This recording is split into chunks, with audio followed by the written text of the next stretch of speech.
Welcome back to the Deep Dive. It's Thursday, April 10th, 2025, and we're here to give you the essential AI news. Yeah, the pace is just incredible. We've sorted through a ton of sources, tech news, research blogs, industry reports.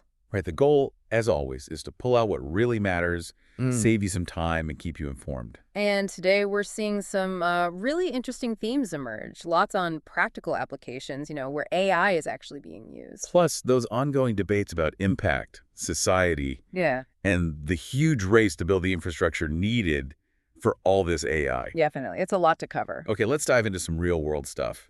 This one caught my eye, The Wizard of Oz, being totally reimagined for the Sphere in Vegas. Oh, yeah, I saw that debuting late August, right? August 28th. That's the one. And the collaboration list is pretty heavyweight. You've got Google DeepMind, Google Cloud, Sphere Studios, Warner Bros. It's a massive undertaking. And the AI they're using, it's not just like touching things up. No, exactly. They're mentioning specific models, Imagen, VO, Gemini, Huh. powerful stuff.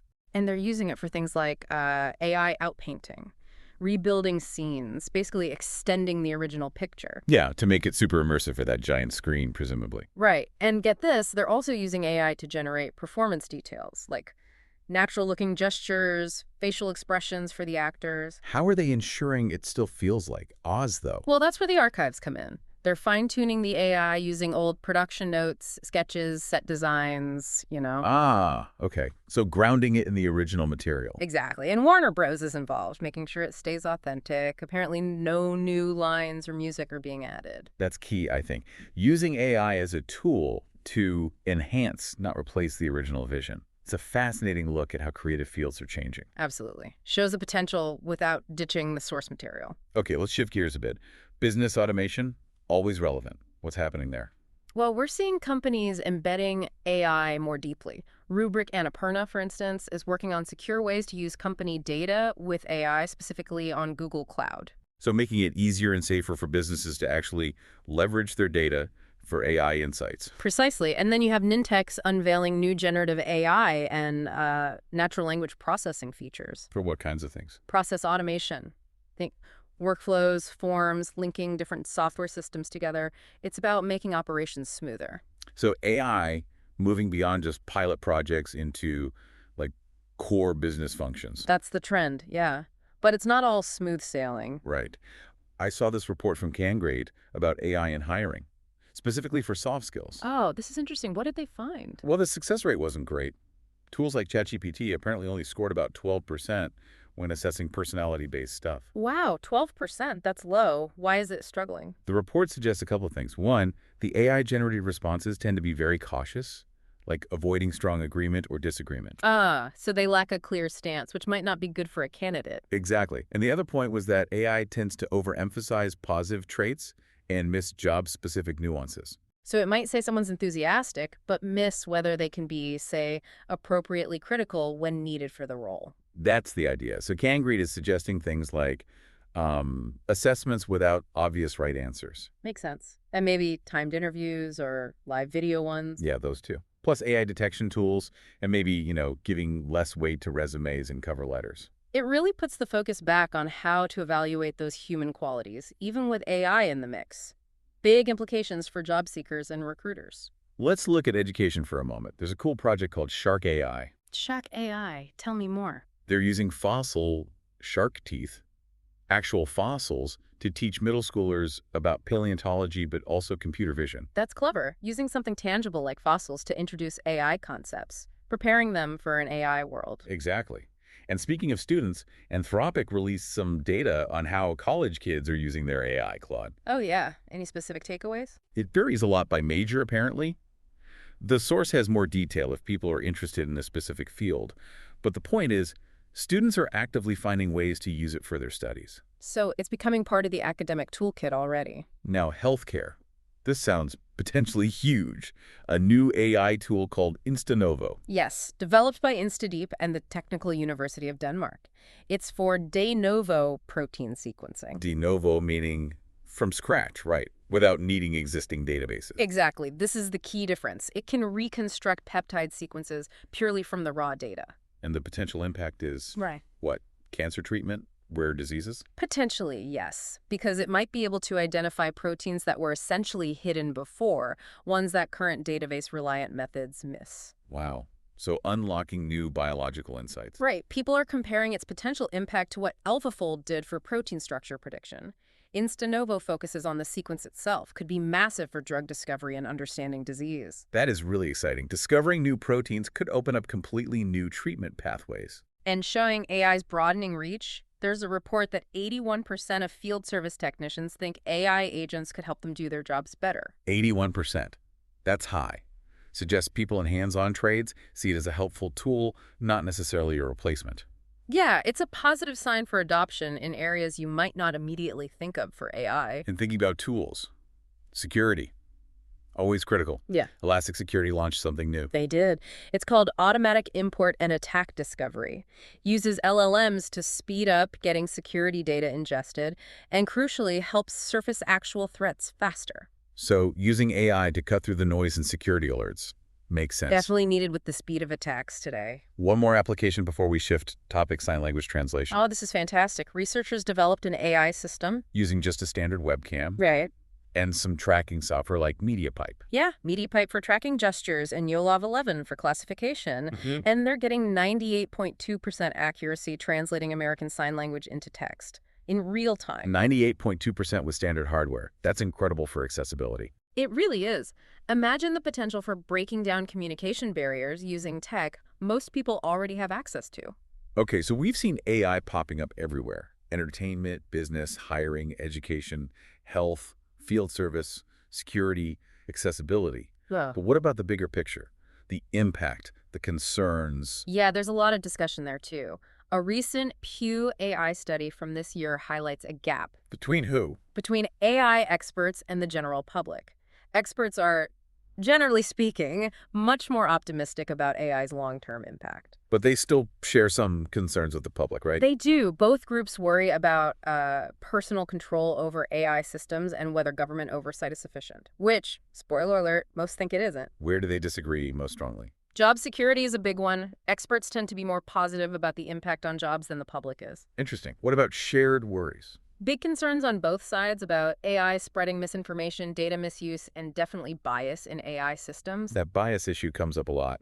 It does. And related to that, the Pew study found experts feel men's views are better reflected in current AI systems than women's. There was also a quote from a Black expert emphasizing how underrepresented groups could be hit hardest by flawed AI.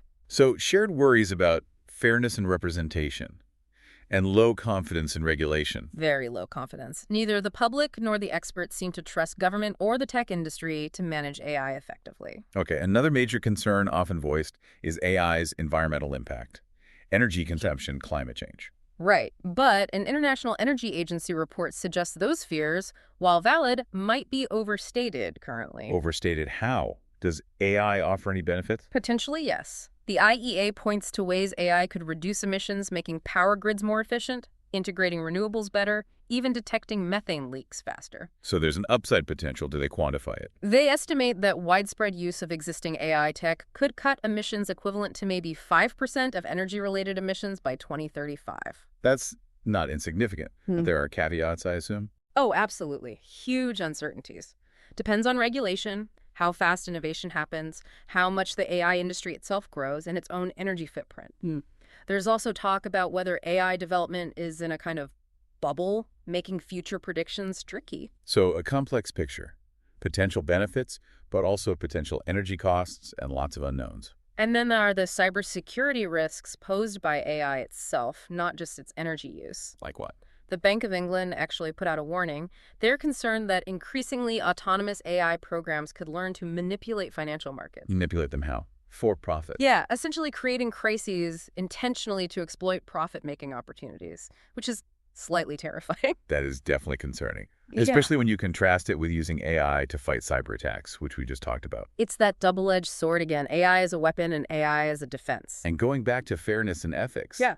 there was that point about bias in the Pew study. Right, and it connects to this idea of AI snake oil that Amy Hodler from GraphGeeks talks about. AI snake oil. Meaning? Meaning, we shouldn't just throw AI at every problem, especially complex societal or cultural ones that really need human judgment and nuance. So AI isn't a magic fix for deep-seated human issues. Exactly. She calls AI a cultural technology, emphasizing that it reflects us, biases and all, and won't automatically solve problems that stem from human behavior or culture. Responsible innovation is key. And speaking of responsibilities, the legal side is heating up too. Copyright issues.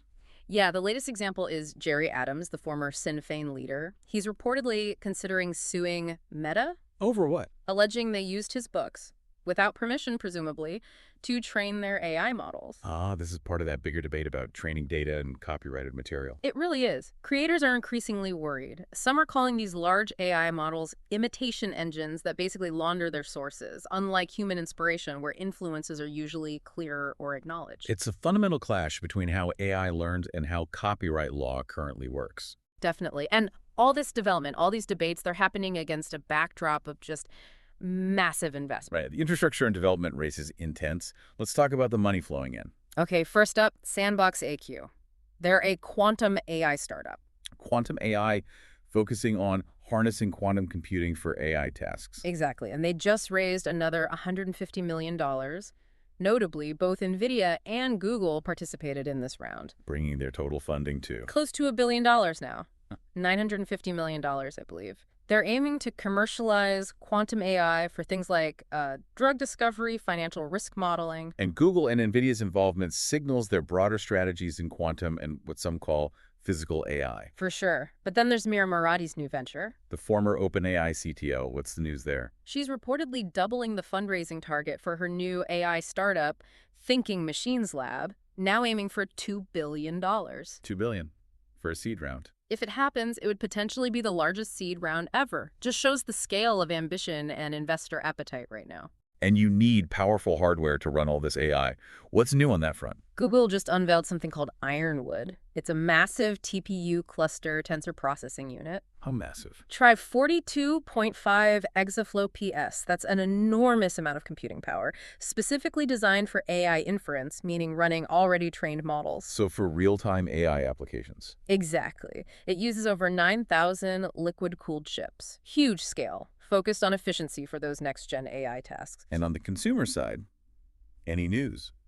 NVIDIA, maybe? Rumors swirling about the RTX 5060 Ti graphics card potentially being unveiled next week. Gamers might be interested in the rumored pricing around $379 for an 8GB version, $429 for 16GB. We'll see if those rumors pan out. Any other hardware moves? NTT, the Japanese telecom giant, launched a new physics of AI research group and also designed an AI inference chip specifically for processing 4K video, so innovation happening across different scales and applications. Okay, hardware needs software and platforms to run on. What's happening there? A lot of focus on AI agents recently. Google launched an agent SDK, a software development kit. To make it easier for developers to build what exactly? Multi-agent applications. Think of different AI agents collaborating to perform complex tasks. Google Cloud also has something called Agent Space for enterprises building these. And others are jumping on this agent trend too. Seems like it. Adobe launched an agent orchestrator within their Experience platform aimed at AI-powered marketing agents. Okay. And Spot AI, which focuses on security cameras, introduced Irises, described as a universal AI agent builder for video systems. So a growing ecosystem of tools specifically for building and managing these AI agents. That's the picture, yeah. And it's not just companies, governments are involved too. The EU is pushing hard. How so? The European Commission has this AI continent action plan. The goal is explicitly to turn Europe into a leading AI continent, focusing on competitiveness, security, technological sovereignty. It's a global race. Absolutely. And this race is impacting workplaces directly. Shopify made headlines. Yeah, a leaked internal memo from CEO Toby Litke surfaced. Pretty direct message. Wait, what did it say? Basically, the expectation now is that Shopify employees will use AI in their daily work. He even cited examples of people achieving, quote, 100x the work done using AI. Wow, 100x. Is it impacting performance reviews? Apparently, yes. AI usage is now a factor, and Litke noted that employees integrating AI are outperforming their peers. That's a significant internal push.